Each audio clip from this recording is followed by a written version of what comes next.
Hello बच्चों, कैसे हो आप लोग। तो हम टॉपिक कर रहे थे केमिकल रिएक्शन एंड इक्वेशन। ठीक है। टॉपिक्स में हम लोग बैलेंसिंग कर लिए थे और हम लोग टाइप्स ऑफ रिएक्शंस को भी प्रोसीड कर चुके थे। टाइप्स ऑफ रिएक्शन में हम लोग का ना कॉम्बिनेशन रिएक्शन के बारे में पढ़े थे।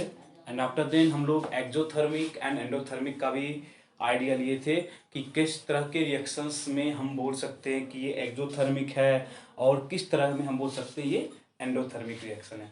तो हम आज हम लोग मूव करेंगे नेक्स्ट टॉपिक की तरफ, but before proceeding towards next topic कि हम कुछ क्वेश्चंस देखते हैं जो कि आप आई थिंक आपको आना चाहिए, क्योंकि हम इस तरह के क्वेश्चंस है ना फर्स्ट क्लास में किए थे कि किन टाइप के प्रोसेस या किन टाइप के चेंजेस में हम ये बोल सकते हैं कि ये है ना फिजिकल चेंज है, या किन टाइप के चेंजेस में हम ये बोल सकते हैं कि ये केमिकल चेंज है। ठीक है। तो कहाँ पे फिजिकल चेंज है या कहाँ पे केमिकल चेंज है, उस बेसिक्स को हम समझते हैं। यदि आपको पता होगा तो आपको ये क्वेश्चंस दिख रहा है, इस क्वेश्चंस को आप इजीली लगा सकते हो। ठीक है। बस हमको ये बताना है कि कौन सा फिजिकल और कौन सा केमिकल चेंज है, कौन सा फिजिकल और कौन सा केमिकल चेंज है। तो आप जल्दी से बताओ फर्स्ट का आंसर क्या है। क्वेश्चन नोट करो, फर्स्ट का आंसर क्या है। क्या लिखा हुआ, इवेपोरेशन ऑफ पेट्रोल। बताओ पेट्रोल जाता है वेपर में, पेट्रोल कहाँ जाता है वेपर में। यदि पेट्रोल वेपर में गया तो क्या होगा। तो मतलब फिजिकल में क्या होता है, फिजिकल में कि हम सिंपली उसका जो ना फिजिकल स्टेट का चेंज देखते हैं। ठीक है। वहां पे कोई केमिकल रिएक्शन नहीं हो रहा है, वहां पे कोई केमिकल रिएक्शन है, मेल्टिंग हो गया आपका है ना, फ्रीजिंग हो गया, सब्लिमेशन हो गया, कंडेंसेशन हो गया। ये सारे प्रोसेस में क्या है, इन सारे प्रोसेस में हम बस क्या कहते हैं कि कोई भी सब्सटेंस अपने स्टेट को चेंज करता है। क्या करता है, अपने स्टेट को चेंज करता है, और उसके अलावा आई थिंक और कोई है ना ज़्यादा हम है ना ऑब्जर्व नहीं करते हैं। बट केमिकल में क्या होता है ना, केमिकल में आप ये देखते हैं ना कि केमिकल में उसकी केमिकल प्रॉपर्टी में चेंज होता है। केमिकल में क्या होता है, उसकी केमिकल प्रॉपर्टी चेंज होती है, मतलब है ना कि जो उसका केमिकल कॉम्पोजिशन है वो चेंज कर जाता है। ठीक है। तो उसका देखो उसका जो बिहेवियर है वो चेंज हो जाता है। इस सारा जो है ना प्रोसेस है, ये सारे आपको केमिकल चेंजेस में आते हैं। ठीक है। तो आप क्वेश्चन देखो, क्वेश्चन में क्या बोला है कि फर्स्ट देखो इवेपोरेशन ऑफ पेट्रोल, मतलब पेट्रोल वेपर में कन्वर्ट हो गया, पेट्रोल का क्या होगा, वेपराइजेशन हुआ है। तो सिंपली क्या बोलोगे, यहाँ पे स्टेट का कन्वर्जन है, यहाँ पे क्या है, स्टेट का कन्वर्जन है। देयरफॉर ये जो प्रोसेस होगा ये आपको फिजिकल चेंज में आएगा। ये कहाँ पे आएगा, ये आपको फिजिकल चेंज में आएगा। ओके, डाउट यहाँ तक, डाउट यहाँ तक नो। चलो आगे देखो, burning of LPG, burning of LPG. तो आप पढ़ोगे ना, जब भी आप ऑर्गेनिक केमिस्ट्री पढ़ोगे तो वहां पे पढ़ोगे जो एलपीजी है वो एक ऑर्गेनिक कंपाउंड है। जो एलपीजी है, जो एलपीजी है इसको होता है liquid petroleum gas, liquid liquefied petroleum gas, sorry liquefied petroleum gas. तो इसका जो है ना बोलोगे ना कि जो भी एलपीजी है, एलपीजी एक ऑर्गेनिक कंपाउंड है। ऑर्गेनिक कंपाउंड का जब भी कंबसन होता है, ऑर्गेनिक कंपाउंड का जब भी कंबसन होता है तो यहाँ बोलोगे किसी भी ऑर्गेनिक कंपाउंड का बर्निंग, किसी भी ऑर्गेनिक कंपाउंड का बर्निंग जो भी है, आई थिंक है ना, आप देखो एक ब्यूटेन होता है जो आप घर में यूज करते हो ना, ब्यूटेन होता है। ठीक है, तब भी है ना एक ऑर्गेनिक कंपाउंड है, वो एक क्या ऑर्गेनिक कंपाउंड है। ऑर्गेनिक कंपाउंड का जब भी कंबसन होता है तो यहाँ पे बनता है CO2 वाटर, CO2 वाटर, और हाई अमाउंट में हीट बाहर निकलता है। क्या होता है, हाई अमाउंट में हीट बाहर निकलता है। इट मीन्स आप यहाँ पे ये बोल सकते हो कि यहाँ पे जो चेंजेस है वो एक केमिकल चेंज है। यहाँ पे केन चेंज क्या है, एक केमिकल चेंज है, क्योंकि यहाँ पे जो भी मेरे पास कंपाउंड है, जो भी ऑर्गेनिक कंपाउंड है उसका कंप्लीट केमिकल कॉम्पोजिशन चेंज हो गया है। देखो ना, पहले मेरे पास क्या था, कोई ऑर्गेनिक कंपाउंड था, कंबसन हुआ, यह था कि अब बोलते बर्निंग हुआ, तो बन क्या रहा है, बन रहा है यहाँ पे carbon dioxide water along with heat. तो हम क्या बोलेंगे, जो भी चेंजेस है वो इसके केमिकल कॉम्पोजिशन में है। देयरफॉर इसको हम क्या बोलते हैं, ये एक क्या है, ये एक आपको केमिकल चेंज है, that is a chemical process है। देखो नेक्स्ट क्या लिखा हुआ है, but heating of iron rod, heating of iron rod to red hot, heating of iron rod to red hot. तो यहाँ पे क्या है ना, सिंपली देखते हो ना कि आप देखते हो घर वगैरह में जब भी आप है ना आयरन देखो, हीटर वगैरह देखते हो, पहले जो आता था हीटर, जिस जो है ना इलेक्ट्रिसिटी लगाते थे वो जलता था, उस पर खाना वगैरह बनता था। अभी जो हीटर है वो अलग है। हाँ अभी भी देखते हो वहाँ पे ना लाल लाल हो जाता है, वहाँ पे चलो है ना दूसरा चीज़ हम है ना यूज करते हैं।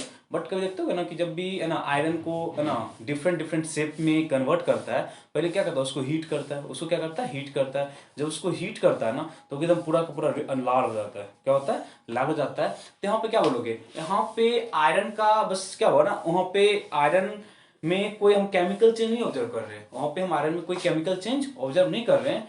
देयरफॉर हम क्या बोलेंगे, heating of iron rod to red hot is a physical change, is a physical change. यहाँ पे कोई केमिकल चेंज नहीं हो रहा है, ये क्या है एक फिजिकल चेंज है। ओके ये क्या है एक फिजिकल चेंज है। नेक्स्ट क्या, कर्डिंग ऑफ मिल्क, कर्डिंग ऑफ मिल्क बताओ क्या होगा। मिल्क मतलब दूध से दही का बनना, दूध से दही का बनना क्या होगा, फिजिकल या केमिकल, फिजिकल या केमिकल चेंज। देखो यहाँ पे क्या होता है ना, यहाँ पे केमिकल चेंज बोलोगे, यहाँ पे क्या बोलोगे केमिकल चेंज। क्योंकि जो होता है मिल्क वगैरह, मिल्क में लैक्टोन होता है, मिल्क में क्या होता है लैक्टोन। जब वो है ना कर्ड में कन्वर्ट होता है ना तो फॉर्म होता है लैक्टिक एसिड, क्या फॉर्म होता है lactic acid. Because of this behaviour to conversion conversion of lactone into lactic acid, conversion of lactone into lactic acid, we can say that in the conversion of milk into curd, in the conversion of milk into curd, the process या जो आपका change है वो आपका chemical change होता है। वो क्या होगा एक केमिकल चेंज होगा, वो क्या होगा एक केमिकल चेंज होगा। नेक्स्ट क्या है, सब्लिमेशन ऑफ सॉलिड NH4Cl, मतलब अमोनियम क्लोराइड का सब्लिमेशन, अमोनियम क्लोराइड का सब्लिमेशन। पता है सब्लिमेशन क्या होता है, सब्लिमेशन एक प्रोसेस है जहां पे हम सॉलिड को डायरेक्टली कहां पे लेके जाते हैं, इन गैसेस फॉर्म। सॉलिड कहां जाता है इन गैसेस फॉर्म। तो यहाँ पे हम क्या बोल रहे हैं, सिंपली जो सॉलिड NH4Cl होगा ना उसका स्टेट का ना उसमें क्या हुआ एक जो उसके स्टेट में चेंज है, उसका फिजिकल स्टेट चेंज हुआ है, उसके केमिकल कॉम्पोजिशन में कोई भी चेंजेस हम ऑब्जर्व नहीं कर पा रहे हैं। इस करके हम ये बोल सकते हैं कि in case of sublimation of NH4Cl it is a physical process या it is a physical change, it is a physical change, it is a physical change.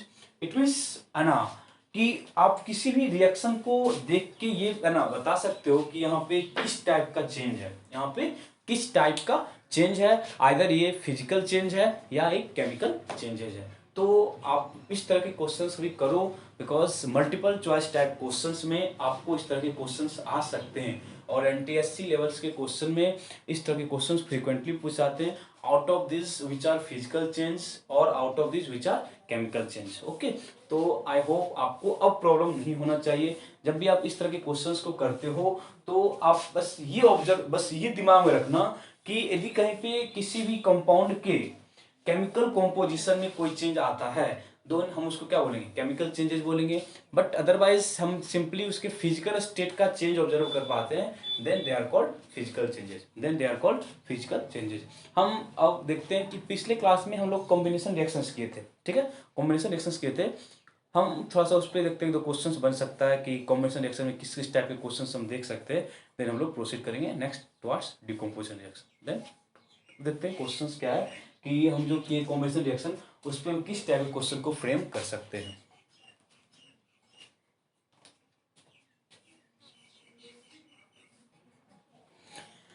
तो एक क्वेश्चन हम बैलेंसिंग का करते हैं, ठीक है बस एक लास्ट क्वेश्चन है बैलेंसिंग का। देन आई थिंक यदि आप ये क्वेश्चन कर लेते हो तो आई होप आपके है ना प्रैक्टिस हुए हैं बैलेंसिंग के क्वेश्चंस पे, ठीक है। देखो क्वेश्चन, क्वेश्चन क्या होगा, lead acetate solution is treated with dilute HCl to form lead chloride and acetic acid solution. देखो क्वेश्चन क्या है ना, लेड एसिटेट, लेड एसिटेट, तो आपको लेड एसिटेट में कौन कैटायन है और कौन सा अनायन है और उसके रेडिकल्स का आइडिया आपको होगा, फिर आप उसके जो कंपाउंड्स के फॉर्मूला है उसको फ्रीक्वेंटली लिख सकते हो। देखो लेड एसिटेट पता है ना, लेड क्या है, लेड Pb2+ के फॉर्म में होता है, लेड क्या होता है Pb2 पॉजिटिव, और एसिटेट क्या होता है CH3COO negative, CH3COO negative. By the help of this to you can write the formula of lead acetate. Lead acetate is treated with dilute HCl to form lead chloride. तो lead फिर से क्या लिखेंगे, lead क्या लिखेंगे Pb2 positive, chloride क्या होता है, क्लोराइड क्या होता है Cl negative, and acetic acid solution, and acetic acid solution. देखो तो लिखो लेड एसीटेट क्या लिखेंगे, पीबी, फिर लेड एसीटेट क्या लिखेंगे, CH3COO का होल ट्वाइस, ठीक है, लेड एसीटेट प्लस क्या बोला, HCl, प्लस क्या बोला, HCl। रिएक्शंस लिखने भी आपको आना चाहिए, ऐसा नहीं है कि आप बस जब आपको है ना रिएक्शन दिया हुआ उसको बैलेंस करना है, ये मैंडेटरी नहीं है। जब भी आपको स्टेटमेंट लिखा हुआ हो तो स्टेटमेंट से आपको रिएक्शन बनाना एंड देन उसका एक कंप्लीट बैलेंसिंग रिएक्शन लिखना वो भी जरूरी है। देखो ये है ना, ये आपको वर्ड में दिया हुआ है, ये आपको वर्ड में दिया हुआ है, उसको उसके सिंबल या उसके केमिकल रिप्रेजेंटेशन के फॉर्म में लिखना वो भी एक है ना बोल सकते हो कि नेसेसरी है, ठीक है, क्योंकि आपको फर्दर है ना रिएक्शंस आपको इस वाले फॉर्म में मिलेगा ना कि इस वाले फॉर्म में, तो इसको लिखना थोड़ा सा टाइम कंज्यूमिंग होता है, बट इस वाले में लिखने में क्या होता है थोड़ा सा टाइम बच जाता है, तो हम उस वाले मेथड को करेंगे ना जहां से मेरा टाइम बचे, ठीक है ना, टाइम वैल्यूबल होता है पता ही है, ठीक है। जब रिएक्ट करेगा तो क्या फॉर्म किया, लेड क्लोराइड, क्या फॉर्म किया, लेड क्लोराइड, क्या होगा, PbCl2, lead chloride PbCl2 plus acetic acid that is CH3COOH। बताओ इसमें किसी को प्रॉब्लम है? फर्स्ट ऑफ ऑल हम जो स्टेटमेंट लिखा हुआ था उस स्टेटमेंट के बेसिस पे हम एक केमिकल रिएक्शन लिख लिए, हम क्या किए, केमिकल रिएक्शन लिखे। अब हम इस केमिकल रिएक्शन को बैलेंस करेंगे, तो हम क्या करेंगे, इस केमिकल रिएक्शन को बैलेंस करेंगे। देखो बैलेंसिंग, फिर से देखो लेड ऑलरेडी बैलेंस्ड है, लेड ऑलरेडी क्या है, बैलेंस्ड है।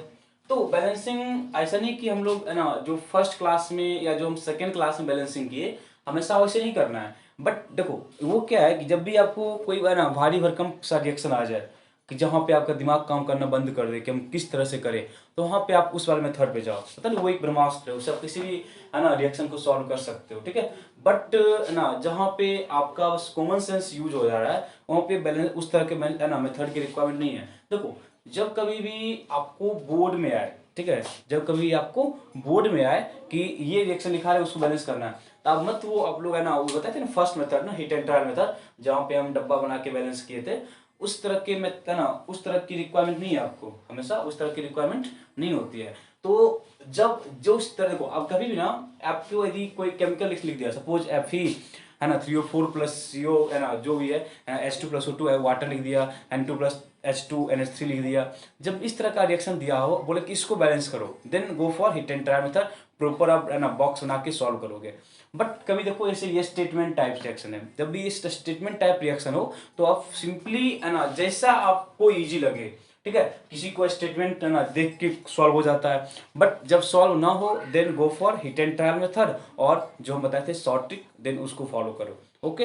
बट जब कभी भी आप बोर्ड लेवल के क्वेश्चन को सॉल्व कर रहे हो then try to solve from hit and trial method, from hit and trial method. तो अभी तो इसमें तो कोई दिमाग लगाना नहीं है, इसमें तो सिंपल आप करोगे, लेड बैलेंस है, Cl 2 है, Cl 1 है, हम इसको 2 से मल्टीप्लाई कर लिए, क्या कर लिए 2 से मल्टीप्लाई कर लिए।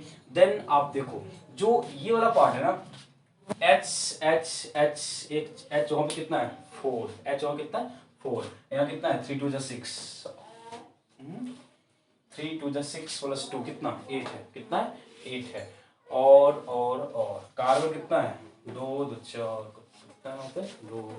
अब देखो यदि हम इस वाले को 2 से मल्टीप्लाई कर दें, सिंपल सा देखो, तो यदि इस वाले को हम 2 से मल्टीप्लाई कर दें देन देखो तो कार्बन कितना होगा, हाइड्रोजन कितना हो गया 3 1 4 2 8 6 2 8 बैलेंस्ड है, कार्बन 2 था 2 3 4 4 4 4 बैलेंस्ड है।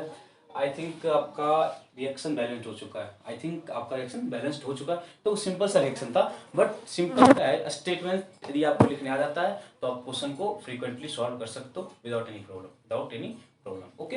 लास्ट देखो सेकंड क्वेश्चन देखना, क्या बोला, iron oxide on heating with carbon monoxide gas react to form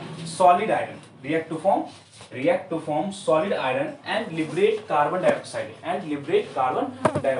देखो बोला आयरन ऑक्साइड, क्या बोला आयरन ऑक्साइड, तो आयरन ऑक्साइड क्या लिखो, देखो यहाँ पे ना आयरन के ब्रैकेट में आपको 3 लिखा हुआ, देखो कभी कभी ना सिंपली आयरन के वैलेंसी को मेंशन नहीं किया जाता है, बट कभी यदि आयरन के वैलेंसी को मेंशन किया हुआ तो पता है ना आपको आयरन जो होता है ना आयरन +2 के फॉर्म में भी एग्जिस्ट करता है और आयरन +3 के फॉर्म में भी एग्जिस्ट करता है।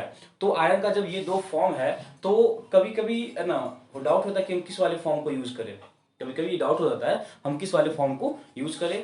इसके लिए हमेशा आप कभी कभी ना आपको क्वेश्चन में दिया रहेगा, कभी कभी आयरन ब्रैकेट में 2 लिखा रहेगा, कभी कभी आयरन ब्रैकेट में 3 लिखा रहेगा। जब भी 2 या 3 मेंशन किया हो देन आपको जब 2 लिखा हो तो इतना तो आप है ना दिमाग लगा सकते हो। 2 वाले में हम लोग वैलेंसी को 2 लेके चलेंगे, ठीक है। बट इन केस ऑफ 3 हम लोग वैलेंसी को 3 लेके चलेंगे। अब लिखा हुआ ब्रैकेट में, क्या लिखा हुआ ब्रैकेट में वैलेंसी दैट इज 3 आयरन ये हुआ ना Fe3 आयरन 3 ऑक्साइड, पता ना ऑक्साइड क्या होता है O2 नेगेटिव, ऑक्साइड क्या होता है O2 नेगेटिव। देन हम बोल सकते हैं कि जो आयरन ऑक्साइड होगा वो क्या होगा Fe2O3, आयरन ऑक्साइड क्या हो जाएगा Fe2O3 on heating with carbon monoxide, on heating with carbon monoxide gas react to form solid iron that is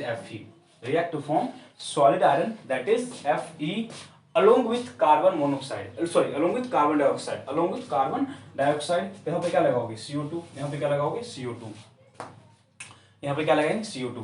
balance करो, आयरन कितना है 2, आयरन कितना है 1, बैलेंस हो गया, ठीक है। अब देखो CO लिखो ठीक से, CO ठीक है। ऑक्सीजन इस साइड 3+1 4 है, उस साइड कितना है 2 है, यहाँ पे हमने 2 लगाए, यहाँ पे क्या लगाए 2 लगाए। देन मेरा ऑक्सीजन बैलेंस हो गया।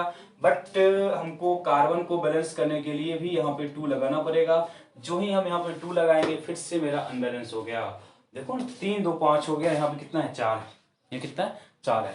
देन क्या करोगे, कैसे बैलेंसिंग करें बताओ, जल्दी बताओ। हिट एंड ट्रायल या शॉर्ट ट्रिक या सिंपल यदि आपको देखो हम क्या बोल रहे हैं, हम सिंपल बैलेंस कर रहे हैं, ठीक है, हम सिंपल बैलेंस कर रहे हैं। बट जो फिर से क्या बोले, जो ही हम ऑक्सीजन को बैलेंस किए, जो मेरा कार्बन है वो क्या हो गया अनबैलेंस हो गया, जो मेरा कार्बन है वो क्या हो गया अनबैलेंस हो गया। क्या करोगे, देखो आयरन 2 है ऑलरेडी बैलेंस्ड है, आयरन 2 ऑलरेडी बैलेंस्ड हो चुका है। दिक्कत आ रही है कहाँ पे, कार्बन वाले पार्ट में, दिक्कत कहाँ पे आ रही है कार्बन वाले पार्ट में।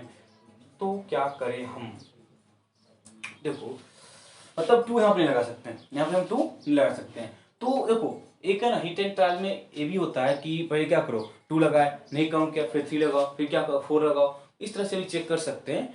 बट क्या करें, देखो यदि हम 2 के जगह पे आप 3 लगा के चेक करें, क्या लगाए 3, तो बोलोगे ना कि यहाँ भी 3 लगा लो, यहाँ भी क्या करो 3 लगा लो, कार्बन तो बैलेंस हो गया। देखो तो कितना ऑप्शन हो गया 3 2 कितना 6 और 3 और 3 कितना हो गया 6, बैलेंस हो गया। देखो ये कोई मेथड नहीं है, देखो हिट एंड ट्रायल है, मतलब एक ना आप एक प्रोसेस है, कोई एक क्या कोई एक बोल सकते हो ना कि स्पेसिफिक प्रोसेस नहीं है।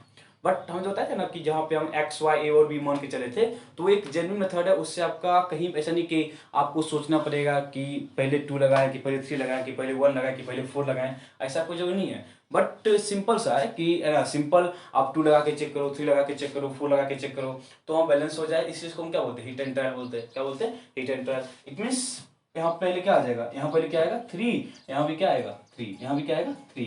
अब एक बार चेक करो आपका रिएक्शन बैलेंस्ड हो चुका है, आपका रिएक्शन बैलेंस हो चुका है। आयरन बैलेंस्ड है, कार्बन 3 और 3 क्या है बैलेंस है, ऑक्सीजन 3 2 कितना 6 और यहाँ पे कितना है 3 और 3 कितना 6। तो ये एक बैलेंस केमिकल इक्वेशन है। तो हम एक अभी क्वेश्चन किए जहाँ पे हम लोग क्या ना चेक किए कि कौन सा फिजिकल है कौन सा केमिकल चेंज है। देन हम लोग क्या देखे कि है ना रिएक्शन जो कि बैलेंसिंग बेस्ड था, कि जब सपोज है ना बैलेंसिंग का हमको फिर से थोड़ा सा ओवरव्यू आ जाए कि बैलेंसिंग चलो बैलेंसिंग कमांड है या नहीं, ठीक है। देन हम लोग मूव करते हैं टुवार्ड्स, देखते हैं यदि कोई कहना ना, चलो ये क्वेश्चन करते हैं ना, पहले हम लोग टॉपिक करते हैं डिकम्पोजिशन, देन हम देखेंगे दोनों के मिक्स क्वेश्चन है ना, कि पहले ब्रेकिंग है देन रिएक्शन, इन सब के मिक्स क्वेश्चन के बाद देख लेंगे। दैट इज है ना क्वेश्चंस कंबाइंड किसका कॉम्बिनेशन का and with end of decomposition. First of all हम लोग डिकम्पोजिशन वाले पार्ट को देखते हैं, देन हम लोग मूव करेंगे combined question of combination and decomposition. Okay जल्दी से इसको नोट कर लो।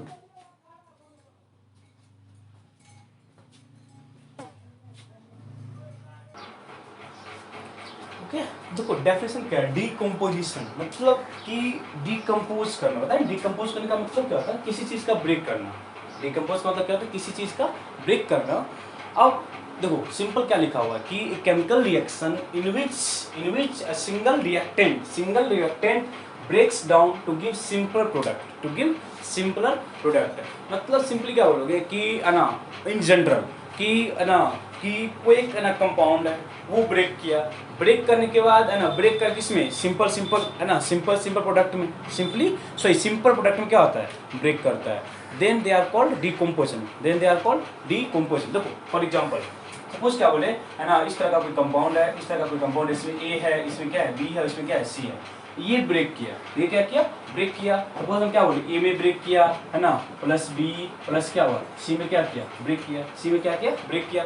सिंपली बोलोगे ना कि एक सिंगल रिएक्टेंट है which breaks down to give simpler product, क्योंकि मतलब क्या, एक सिंपल प्रोडक्ट क्या होता है, फॉर्म करता है। Then they are called decomposition. अब देखो ऐसा तो नहीं है ना कि ये है ना, हम क्या बोले, कोई चीज़ डिकम्पोज कर रहा है, कोई चीज़ क्या हो रहा है, डिकम्पोज कर रहा है, तो डिकम्पोजिशन है ना अपने आप में नहीं होता है, डिकम्पोजिशन अपने आप में नहीं होता है। तो कुछ रिएक्शंस अपने आप हो जाते हैं, बट कुछ रिएक्शन में है ना किसी एक्सटर्नल रिएजेंट की रिक्वायरमेंट होती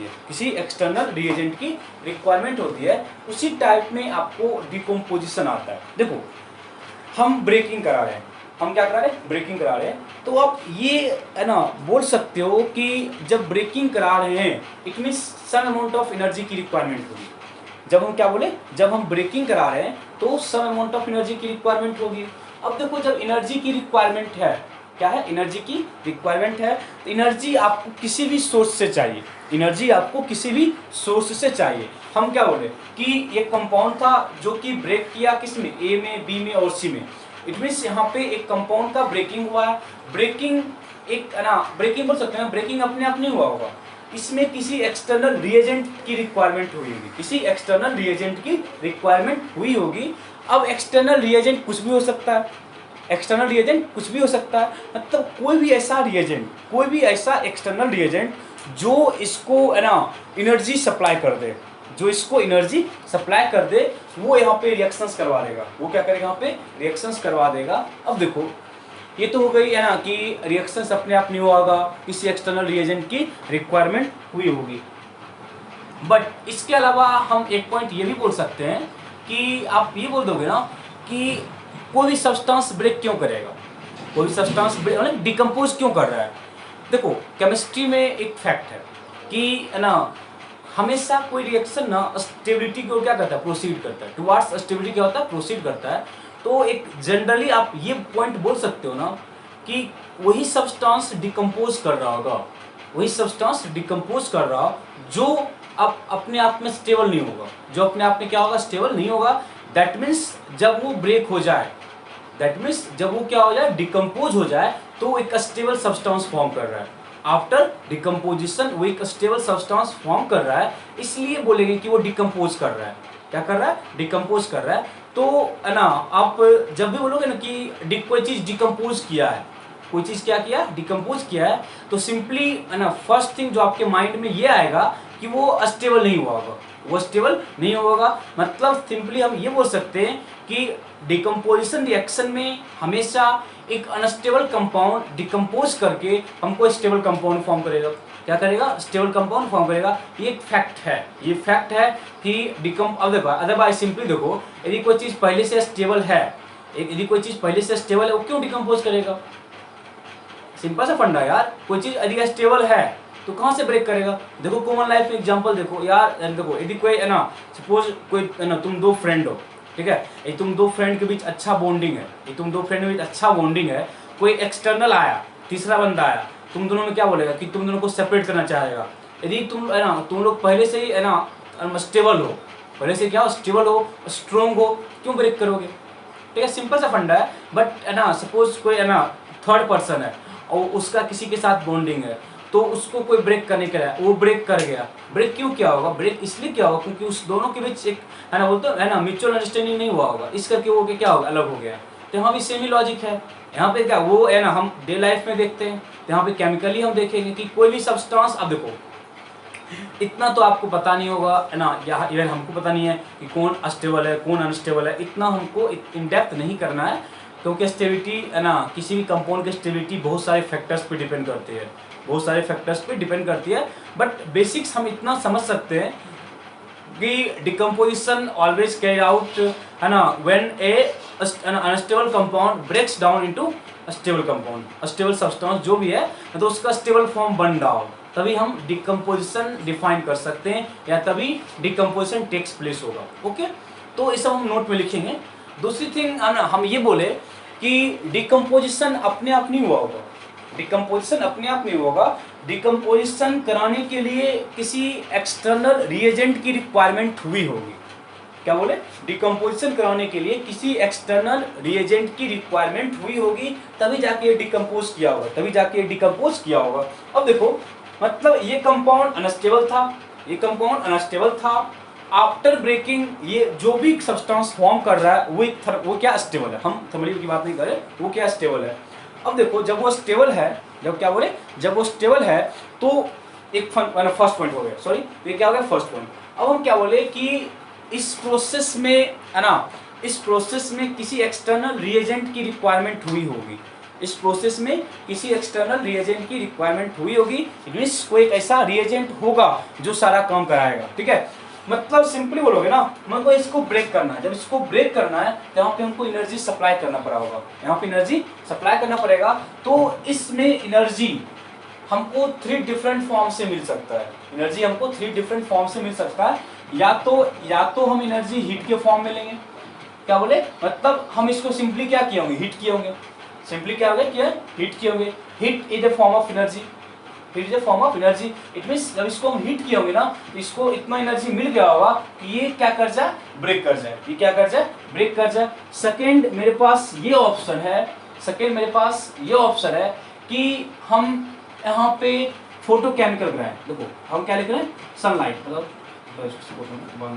हम क्या बोले, सनलाइट, हम क्या बोले, सनलाइट, मतलब है ना कि, है ना, यदि कोई बोलोगे ना कि, है ना, किसी कंपाउंड में जो भी वहाँ पे एटम्स हैं उनके बीच यदि फोर्स, है ना, बॉन्ड स्ट्रॉन्ग नहीं है, तो वो यदि आप उसको, है ना, हल्का से एनर्जी सप्लाई करोगे ना, वो क्या कर जाएगा, ब्रेक कर जाए, वो क्या कर जाए, ब्रेक कर जाए। मतलब कि, है ना, इन पॉइंट में, सॉरी इन टाइप्स के कंपाउंड में यदि एनर्जी बोलोगे, है ना, यदि एनर्जी बहुत कम एक्सटेंट में भी हो, एनर्जी क्या हो, बहुत कम एक्सटेंट में भी हो, तो क्या कर जाएगा, ब्रेक कर जाएगा। वहाँ पे हम लोग लाते हैं सनलाइट, क्या लाते हैं, सनलाइट, मतलब सिंपली उसको आप सनलाइट में लेके जाओगे ना, वो अपने आप में क्या करेगा, डिकम्पोज कर जाएगा, क्या कर जाएगा, डिकम्पोज कर जाएगा। Electricity, third is electricity, third is electricity, मतलब इलेक्ट्रिसिटी के थ्रू भी हम किसी कंपाउंड का डिकम्पोजिशन चेक करेंगे, क्या करेंगे, थ्रू इलेक्ट्रिसिटी भी हम किसी कंपाउंड का डिकम्पोजिशन देखेंगे, किस तरह से वो डिकम्पोज करता है। तो फर्स्ट ऑफ ऑल हम डिफाइन किए व्हाट इज डिकम्पोजिशन, देन इसके पीछे के लॉजिक्स देखिए कि कोई चीज़ डिकम्पोज क्यों कर रहा है। ठीक है, क्या बोले, कोई चीज़ डिकम्पोज इसलिए कर रहा था क्योंकि वो अनस्टेबल था, क्योंकि वो क्या था, अनस्टेबल था।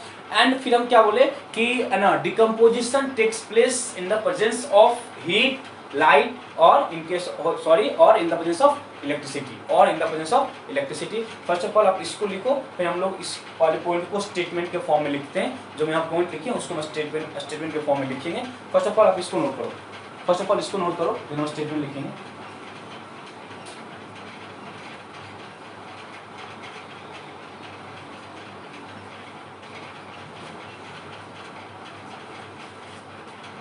लिखना, लिखना, decomposition reaction, decomposition reaction takes place, decomposition reaction takes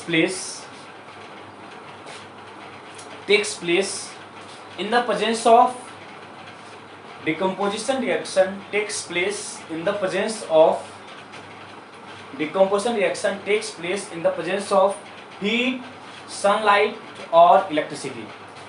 Decomposition reaction takes place heat, sunlight and electricity, because this forms, because these all are the source of energy, because these all are the source of energy, because these all are the source of energy। ठीक है, these all are the source of energy, मतलब decomposition कराने के लिए इन सारे, है ना, इन सारे, है ना, बोल सकते हो, है ना, एक्सटर्नल सोर्स की रिक्वायरमेंट हुई होगी। ठीक है, अब आगे लिखना,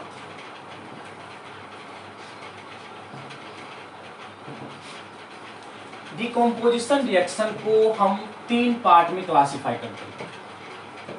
डिकम्पोजिशन रिएक्शन को हम 3 पार्ट में क्लासिफाई करते हैं। First is thermal decomposition. First is thermal decomposition. First is thermal decomposition. Second is photochemical.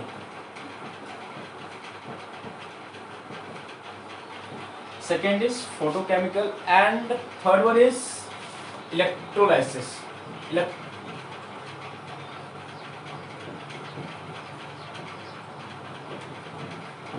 Electrolysis बोलते हैं जहां पे इलेक्ट्रिसिटी की रिक्वायरमेंट होगी। इलेक्ट्रोलाइसिस कहां पे आपको यूज होगा? जहां पे आपको इलेक्ट्रिसिटी की रिक्वायरमेंट हुई होगी। देखो, तो फर्स्ट वाला क्या है? थर्मल। फर्स्ट वाला क्या है? Thermal decomposition. देखो, थर्मल डिकम्पोजिशन में आप यही बोल सकते हो ना, थर्मल वाले में क्या बोलोगे कि वो रिएक्शन या वो केमिकल रिएक्शन जहां पे हीट की रिक्वायरमेंट होगी। थर्मल जो है ना, जो वर्ड है थर्मल, दे डायरेक्टली है ना related to heat. They are directly related to heat. मतलब जहां पे हीट की रिक्वायरमेंट होगी वहां पे क्या बोलेंगे? Thermal decomposition. क्या बोलेंगे? Thermal decomposition. सेकेंड है फोटोकेमिकल। सेकेंड है फोटोकेमिकल। देखो, फोटोकेमिकल, फोटो वस्तु होता है फोटोन, आप पढ़ोगे बाद में। फोटोन, फोटोन जो होता है ना, फोटोन सनलाइट, पता है सनलाइट, सनलाइट से जो भी एनर्जी मिलती है ना, या सनलाइट से जो भी है ना एनर्जी का सोर्स है, बोले सनलाइट, सनलाइट का एनर्जी का सोर्स है, तो वहां पे एक स्पेशल टर्म आता है, उसको क्या बोलते हैं? फोटोन। क्या बोलते हैं? Photon. Photon directly correlate to sunlight. It means the chemical reaction which takes place in the presence of sunlight is called photochemical reaction. Is called photochemical reaction. तो यहाँ पे एक वर्ड आपको यूज हुआ फोटोन। आप जब है ना पढ़ोगे है ना प्लस 1 क्लास में एटॉमिक स्ट्रक्चर चैप्टर है, वहाँ पे हम लोग पढ़ते हैं डिटेल से फोटोन क्या है ना, इक्वल टू एच न्यू, बहुत सारे टर्म आते हैं, बट हम इतने डेप्थ में नहीं जा रहे हैं। बट इतना आपसे समझना, photochemical, photo stands for photon, photo stands for photon, and chemical, that is chemical reaction which takes place in the presence of sunlight. In the presence of sunlight is called photochemical reaction. And next one is electrolysis. Next one is electrolysis. देखो, electrolysis भी एक तरह का क्या है? Decomposition है। Electrolytic या बोलते इसको है ना, थोड़ा सा और अच्छे कर सकते हो इसको लोग, इलेक्ट्रोलाइटिक डिकम्पोजिशन।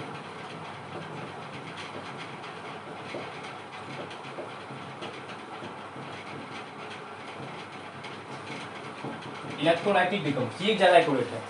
हम इलेक्ट्रोलाइसिस एक स्पेशल टर्म से लगाते हैं, बट सिंपल सबसे अच्छा क्या होगा? Electrolytic decomposition. क्या होगा? Electrolytic decomposition. तो बोलोगे ना कि इलेक्ट्रोलाइटिक, इलेक्ट्रोलाइटिक, इलेक्ट्रो जो टर्म है वो रिलेट होता है इलेक्ट्रॉन से। इससे होता है इलेक्ट्रॉन से।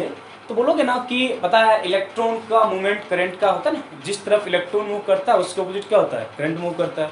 तो हम लोग ये बोल सकते हैं ना कि जहां भी है ना जो भी डिकम्पोजिशन है ना किसके प्लेस में, सर किसके प्लेस में हो रहा है?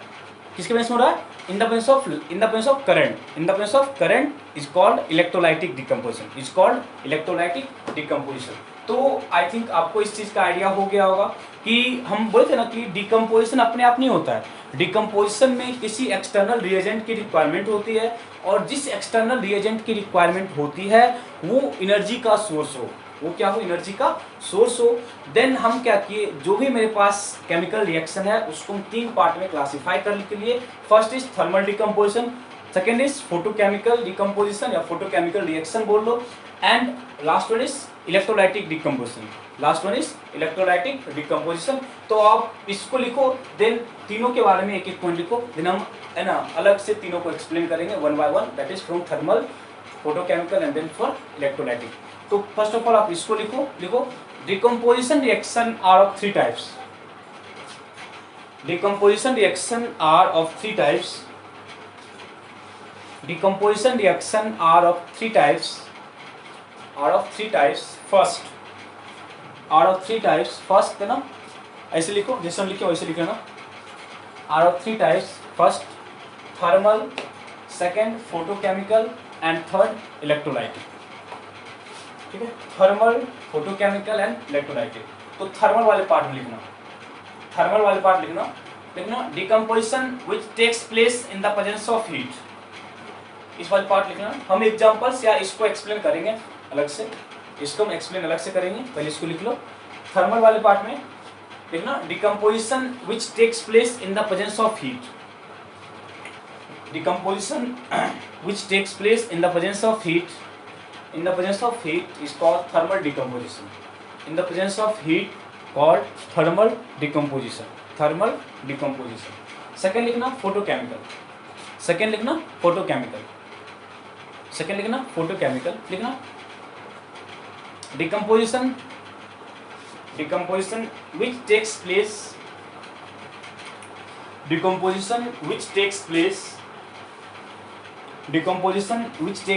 in the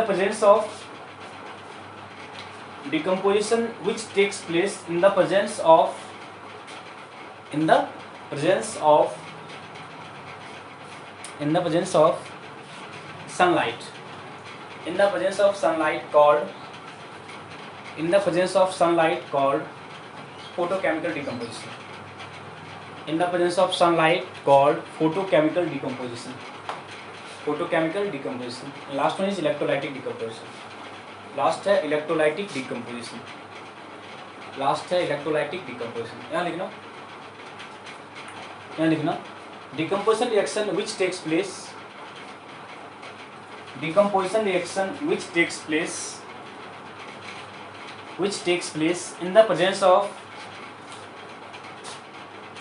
in the presence of electricity.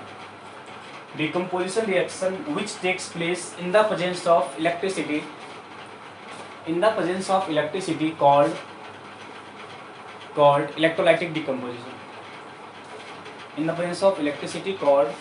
electrolytic decomposition. It means decomposition हम 3 डिफरेंट टाइप से करा सकते हैं, या तो हम हीट के सप्लाई से, या तो हम सनलाइट की वजह से, या तो हम करंट की वजह से। ठीक है, देन अब आप 1 बाय 1 देखेंगे, एग्जांपल्स देखेंगे। ठीक है, तो इस वाले पार्ट में आपको हर एक के एग्जांपल्स ज़्यादा इम्पोर्टेंट हैं, और यहाँ कुछ कंपाउंड के कलर भी आपको इम्पोर्टेंट है। कुछ कंपाउंड से कलर भी ज़्यादा इम्पोर्टेंट आते हैं कि है ना, ब्रेकिंग हुआ तो ये कलर मिल रहा है। ठीक है, ये सारे पार्ट भी आपको इम्पोर्टेंट होते हैं, और इन वाले पार्ट्स का आपको एग्जैक्ट आइडिया आफ्टर है ना बोलोगे कि एक है ना रेगुलर वे से जब आप प्रैक्टिस करोगे, इन वाले पार्ट्स का आपको एक कंप्लीट आइडिया आ जाएगा। ओके, तो इसको नोट करो। हम लोग अब नेक्स्ट मूव करते हैं टुवर्ड्स थर्मल डिकम्पोजिशन।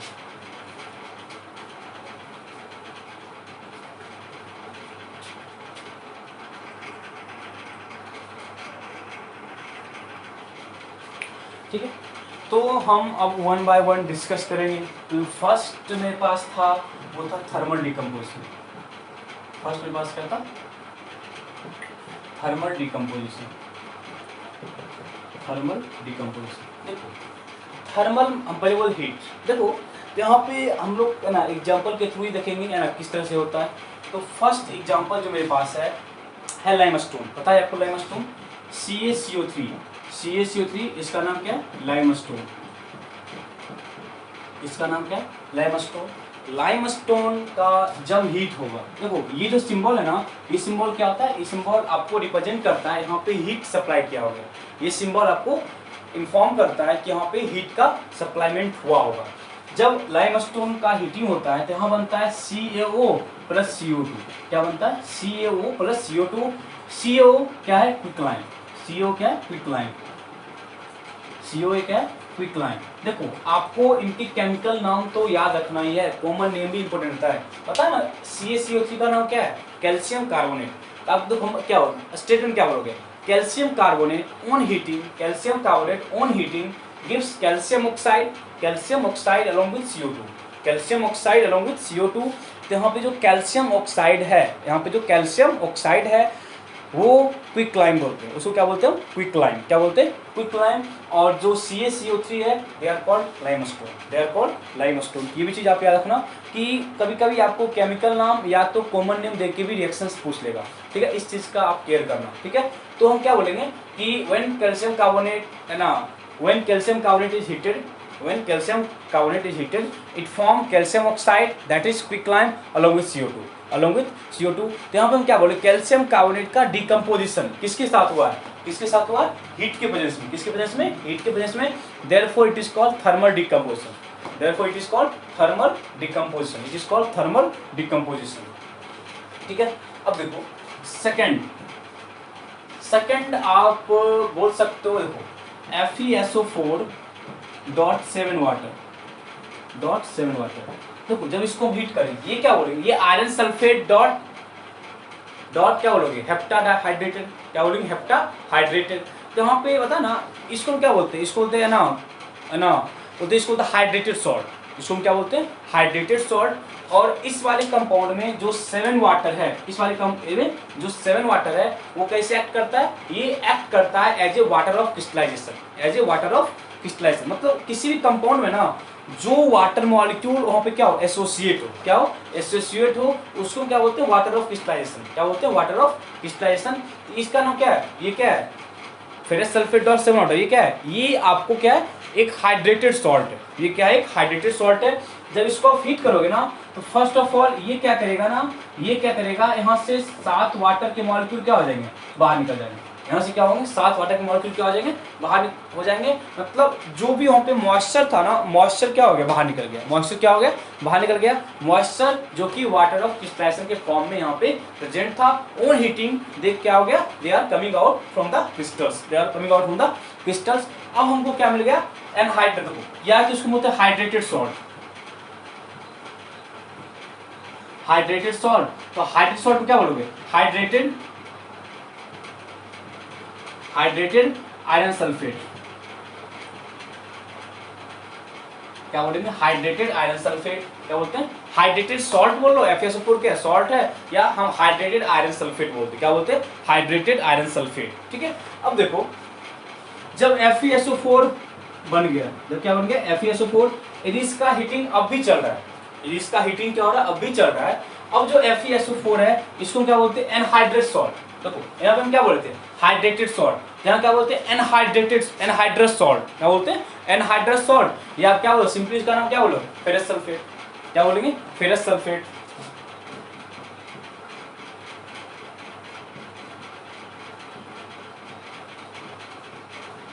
क्या बोलते हैं, फेरस सल्फेट, क्या बोलते हैं, फेरस सल्फेट। अब देखो जब इसका ब्रेकिंग होगा, जब इसका क्या होगा, ब्रेकिंग होगा, तो यहाँ पे बनता है Fe2O3 plus SO2 plus SO3, क्या बनता है, Fe2O3 प्लस SO2 प्लस क्या बनता है, SO3।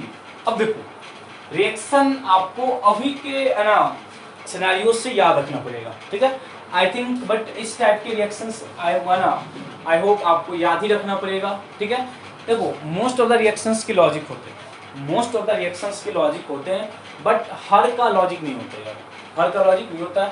तो जहाँ पे लॉजिक है वहाँ पे हम लोग लॉजिक्स पे भी आएंगे, ठीक है, बट जहाँ पे लॉजिक नहीं है वो है ना आपको एक क्रैमिंग टाइप के रिएक्शंस हैं जो आपको डे बाय डे प्रैक्टिस करने पे याद हो जाएंगे, ठीक है, जो आपको डे बाय डे प्रैक्टिस करने पे याद हो जाएंगे। देखो हम ये नहीं बोल रहे कि है ना हम जो बता दिए वो बेस्ट है, ठीक है, देखो आपको कोई बोलेगा कि है ना इस मेथड से याद करो, उस मेथड से याद कर लो, तो कितना मेथड याद रखोगे वो आप पे डिपेंड करता है। हर तरह से मेथड, हर तरह के मेथड आपको याद नहीं रखने वाले हैं, ठीक है।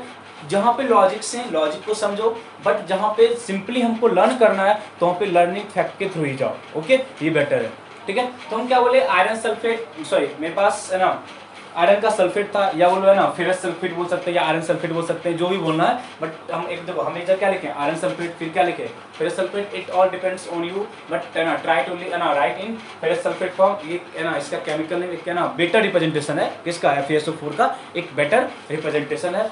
जब इसको हम हीट किए, फर्स्ट ऑफ ऑल क्या किया, ये इसमें जो भी है ना हाइड्रेटेड वाटर था उसको क्या किया, बाहर निकाल दिया। यदि हम हीटिंग को अभी भी कंटिन्यू कर रहे हैं, यदि हम हीटिंग को अभी भी कंटिन्यू कर रहे हैं तो ये डिकम्पोज किया Fe2O3, SO2 और SO3। तो यहाँ पे SO2 है ना, अब बोलते हैं ना कि ये ब्रेकिंग हुआ, यहाँ पे क्या हुआ, थर्मल डिकम्पोजिशन, यहाँ भी क्या थर्मल डिकम्पोजिशन, यहाँ भी क्या थर्मल डिकम्पोजिशन। तो बैलेंस करो इसको आप लोग जल्दी से पहले बैलेंस करो, तो यहाँ बैलेंस करना, बैलेंसिंग किए हो जस्ट यार, बैलेंसिंग किए हो, बैलेंसिंग किए हो, बताओ जल्दी से क्या होगा। Fe बैलेंस नहीं है तो Fe क्रम क्या किए, यहाँ पे 2 लगा दिए। Fe बैलेंस हो गया, सल्फर 2 है बैलेंस हो गया, ऑक्सीजन 8 है, 3 3 6 और 2 8 बैलेंस हो गया। क्या हो गया? बैलेंस हो गया। तो इस अब ये सब रिएक्शन आपको याद ही रखना है। आपको डायरेक्टली बोर्ड में पूछेगा, है ना, right the product of thermal thermal decomposition product, right thermal decomposition product of FeSO4। तो आपको रिएक्शन लर्न ही करना पड़ेगा इस स्टेप के लिए, इस, है ना, इस पोजीशन पे आपको अभी ये लर्न करना पड़ेगा। ठीक है, आप लोग जल्दी से इसको लिखो, जल्दी से इस वाले पार्ट को जल्दी से लिखो, फिर हम लोग देखते हैं, है ना, जो एग्जाम्पल भी और देखेंगे। ठीक है,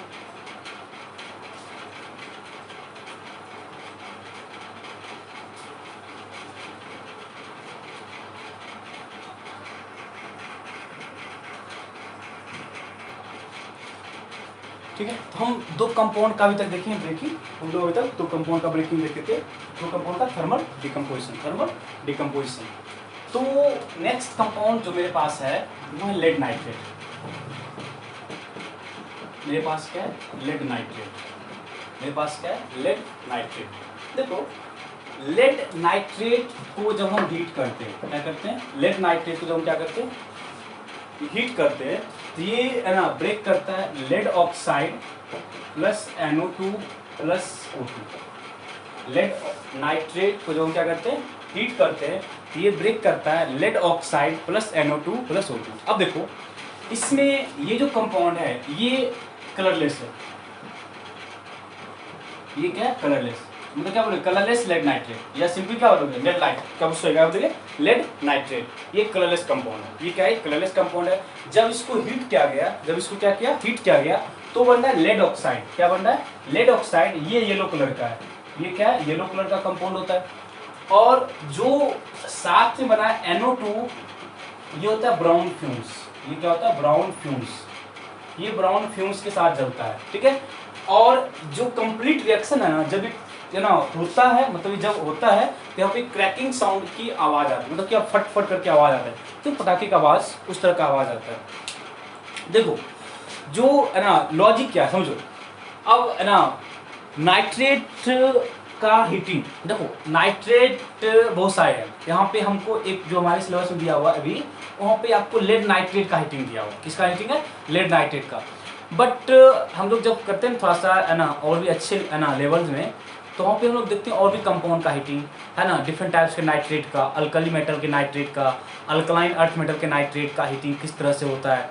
बट उतना डीप हम लोग अभी नहीं जा रहे हैं, हम बस एग्जांपल्स कर रहे हैं कि थर्मल डिकम्पोजिशन का क्या एग्जांपल है, मतलब जहाँ पे हीट की रिक्वायरमेंट होगी। तो हम फर्स्ट देखे थे हीट बहुत सारे थे, ठीक है ना। तो ये भी एक तरह का क्या है? Thermal decomposition. हम लोग क्या बोलेंगे? ये भी क्या है? एक तरह का थर्मल डिकम्पोजिशन। जहाँ पे देखो, यहाँ पे हो क्या रहा है? यहाँ पे, है ना, लेड नाइट्रेट जो कि कलरलेस कंपाउंड है। क्या है? कलरलेस कंपाउंड है। On heating it forms yellow colour compound and along with yellow color compound it has brown fumes of NO2।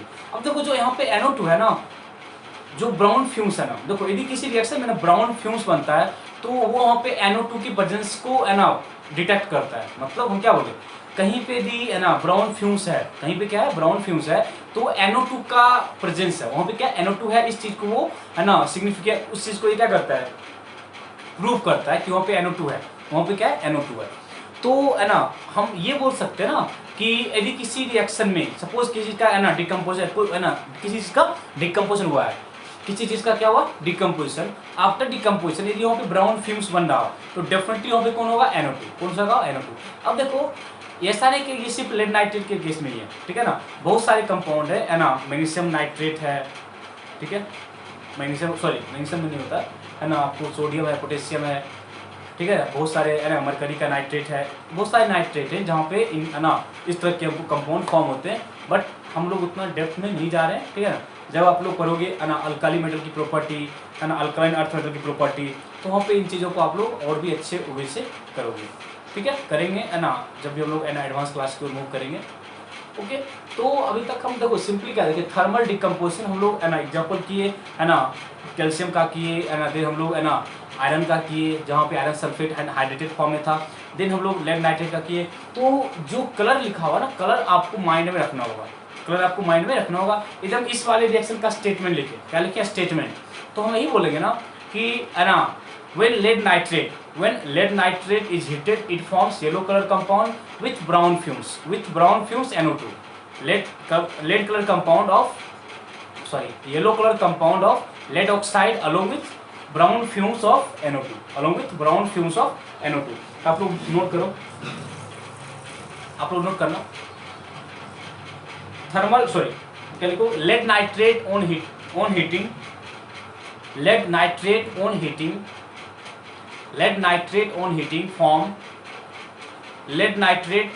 form yellow color compound of lead oxide on heating form yellow color compound of lead oxide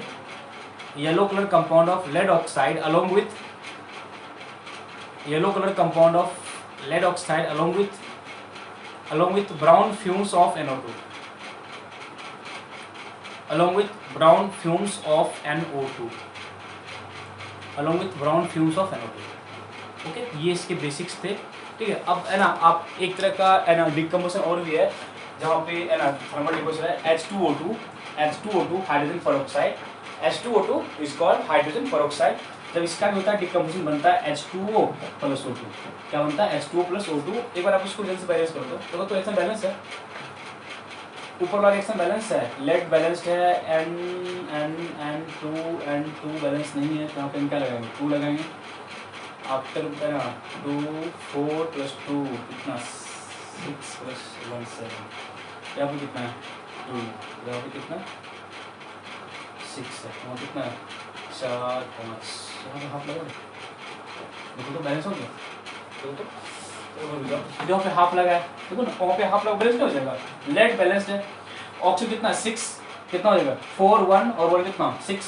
oxygen nitrogen balance है. यदि किसी को नहीं पता है देख लो, तो हम 2 PbNO3 का होल ट्वाइस जब हम हीट करते हैं तो क्या करते हैं, जब हीट करते हैं तो क्या बन रहा है 2 PbO + 4NO2 + 4NO2 प्लस क्या बन रहा है 2 तो बैलेंस है. 2 बैलेंस है. नाइट्रोजन कितना हो गया 2 to the 4 बैलेंस है. ऑक्सीजन कितना हो गया 3 to the 6 × 2 कितना 12. कितना देखो तो 8 + 2 कितना 10 + 2 कितना 12. बैलेंस है. क्या बैलेंस है? तो यहाँ भी बैलेंस है. तो है ना ये जो होता है ना, यहाँ पे देखो हम हाफ लगा दिए. हाफ लगाना एक स्मार्ट वे है. ये हाफ लगा के आप तुरंत जज कर सकते हो, तुरंत बैलेंस कर सकते हो रिएक्शन को. जो ही आप हाफ लगाए उसके बाद क्या करो, आप जिस भी है ना उसको क्या करो, वहाँ पे हाफ क्या फ्रैक्शन के फॉर्म में उसको क्या करो, इंटीजर बनाओ by multiplying a suitable number. ठीक है. एक लास्ट देखो थर्मल डिकम्पोजिशन, एक लास्ट है. H2O2 जब ब्रेक करता है फॉर्म करता है H2O + O2. क्या फॉर्म करता है H2 + O2. यहाँ भी हाफ लगा लो. देखो अच्छा बैलेंस हो गया, बैलेंस हो चुका ना. बट किसी को जेन्युइन समझना है तो H2O2 जब डिकम्पोज किया तो क्या फॉर्म किया 2H2O + O2. क्या फॉर्म किया 2H2O + O2. ये सारे आपको थर्मल डिकम्पोजिशन के एग्जाम्पल थे. देखो ये सारे आपको बेसिक्स हैं. नेक्स्ट वीक में हम लोग देखो यहाँ पे हम लोग अभी सिंपल एक नाइट्रेट का हीटिंग किए. यहाँ पे हम लोग सिंपल एक नाइट्रेट का हीटिंग किए. नेक्स्ट वीक में हम ना क्या करेंगे, आपको ना डिफरेंट टाइप्स के नाइट्रेट्स के भी हीटिंग देखेंगे, है ना. मतलब जब हम थर्मल डिकम्पोजिशन देख ही रहे हैं तो यहाँ पे जितने भी टाइप्स के है ना नाइट्रेट के हीटिंग बन सकते हैं वो हम देखेंगे. ठीक है. और सल्फेट हम देखें आयरन सल्फेट, तो हम और भी देखेंगे डिफरेंट टाइप के सल्फेट के हीटिंग. और हम वहाँ पे देखेंगे है ना कार्बोनेट के हीटिंग, है ना हीटिंग ऑफ बाइकार्बोनेट. ये सारे पार्ट्स भी हम वहाँ पे देखेंगे. ठीक है. तो अभी तक आप लोग बेसिक्स है यहाँ तक करो. हम 1-2 क्वेश्चंस करते हैं. देन हम लोग नेक्स्ट वीक में जो थर्मल डिकम्पोजिशन और भी बहुत सारे कंपाउंड्स के होते हैं तो हम लोग वहाँ पे कुछ कवर कर लेंगे. हम लोग वहाँ पे नाइट्रेट का कवर कर लेंगे, हम लोग बाइकार्बोनेट का कवर करेंगे, हम लोग सल्फेट का कवर करेंगे. इतने टाइप्स के हम लोग थर्मल डिकम्पोजिशन वहाँ पे कवर करेंगे. ठीक है. हम लोग 1-2 क्वेश्चन देखते हैं. जो पार्ट अभी तक कवर किए वहीं तक 1-2 क्वेश्चन बनेगा, उस क्वेश्चन देखते हैं. फिर हम लोग आगे नेक्स्ट वीक में प्रोसीड करेंगे. ओके.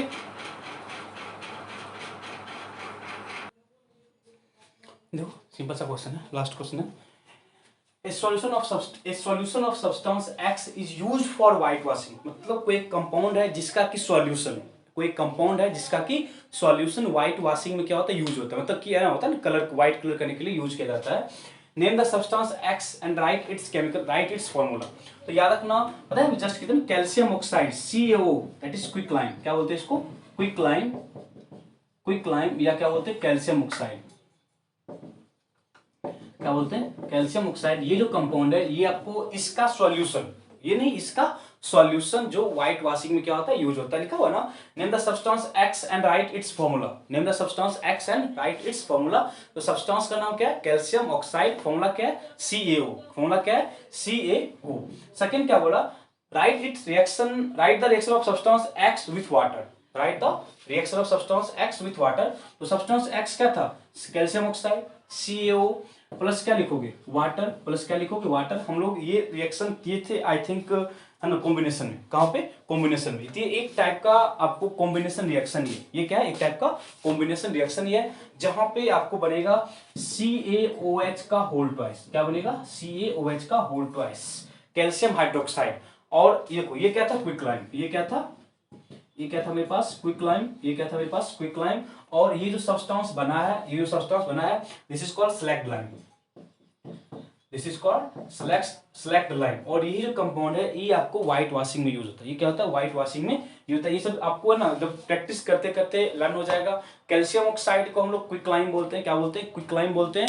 और जो इसका सॉल्यूशन है that is slaked lime, calcium hydroxide, इसका नाम क्या है कैल्शियम हाइड्रोक्साइड। ये आपको व्हाइट वॉशिंग में यूज होता है। तो हम लोग जब नेक्स्ट क्लास में मिलेंगे तो है ना इस वाले रिएक्शंस, इस वाले टाइप्स के और रिएक्शन देखेंगे। और हम लोग देखेंगे थर्मल डिकम्पोजिशन ऑफ नाइट्रेट है ना, different types of nitrate, sulphate, carbonate, bicarbonate and है ना सल्फेट हम देख लिए। इन टाइप्स के हम देखेंगे बेसिक्स, ताकि हम लोग थोड़ा सा और भी है ना इन डेप्थ थोड़ा सा और भी पता चल जाए कि है ना जो थर्मल डिकम्पोजिशन है वो किस तरीके से होता है। Okay, thank you.